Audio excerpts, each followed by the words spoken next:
Perhaps the greatest faculty our minds possess is the ability to cope with pain.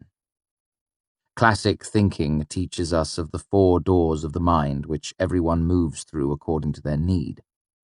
Sleep offers us a retreat from the world and all its pain. Sleep marks passing time, giving us distance from the things that have hurt us. When a person is wounded, they will often fall unconscious. Similarly, someone who hears traumatic news will often swoon or faint.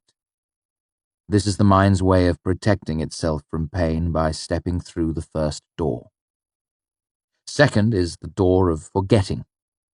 Some wounds are too deep to heal or too deep to heal quickly. In addition, many memories are simply painful and there is no healing to be done. The saying, "time heals all wounds," is false. Time heals most wounds. The rest are hidden behind this door. Third is the door of madness. There are times when the mind is dealt such a blow it hides itself in insanity. While this may not seem beneficial, it is. There are times when reality is nothing but pain, and to escape that pain, the mind must leave reality behind. Last is the door of death. The final resort.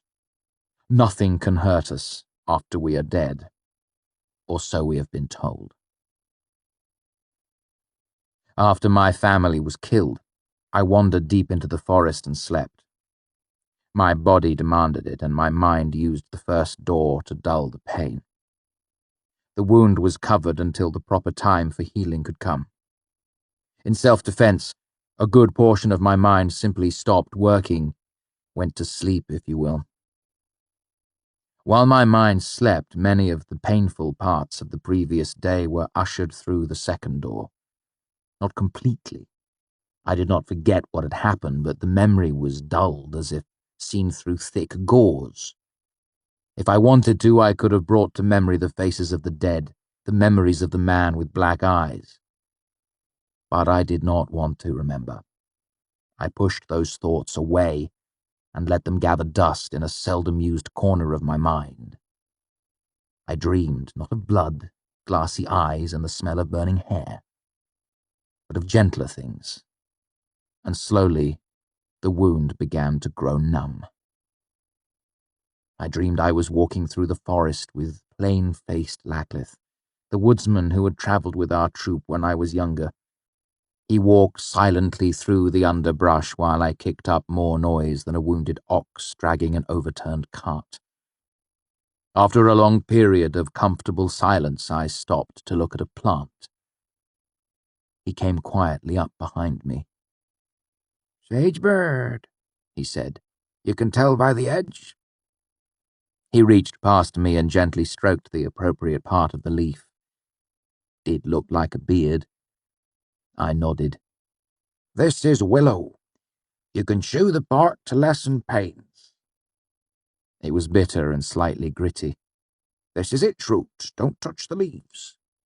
I didn't. "This is baneberry. Small fruits are safe to eat when red, but never when shading from green to yellow to orange. This is how you set your feet when you want to walk silently." It made my calves ache. "This is how you part the brush quietly, leaving no sign of your passing. This is where you find the dry wood. This is how you keep the rain off when you don't have canvas. This is pater root. You can eat it, but it tastes bad. These," he gestured, "straight rod, orange stripe, never eat them.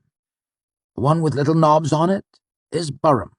You should only eat it if you have just eaten something like straight rod. It will make you kick up whatever's in your stomach. This is how you set a snare that won't kill a rabbit. This snare will." He looped the string first one way, then another. As I watched his hands manipulate the string, I realized it was no longer Lacklith, but Abenthy. We were riding in the wagon, and he was teaching me how to tie sailor's knots. "Knots are interesting things," Ben said as he worked. "The knot will either be the strongest or the weakest part of the rope. It depends entirely on how well one makes the binding. He held up his hands, showing me an impossibly complex pattern spread between his fingers. His eyes glittered.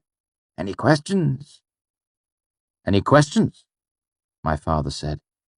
We had stopped early for the day because of a greystone.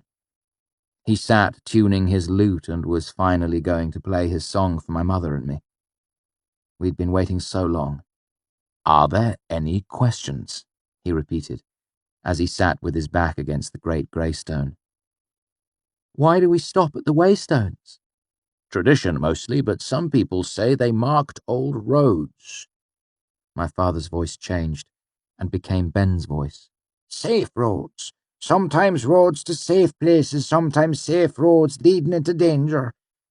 Ben held one hand out to it as if feeling the warmth of a fire. For there is a power in them. Only a fool would deny that.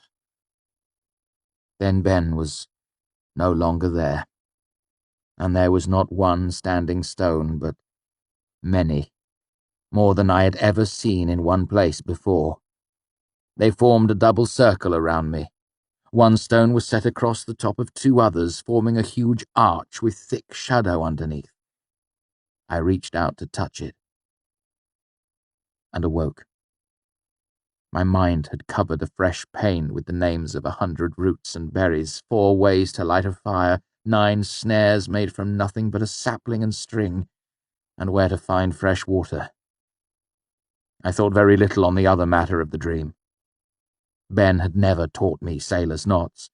My father had never finished his song.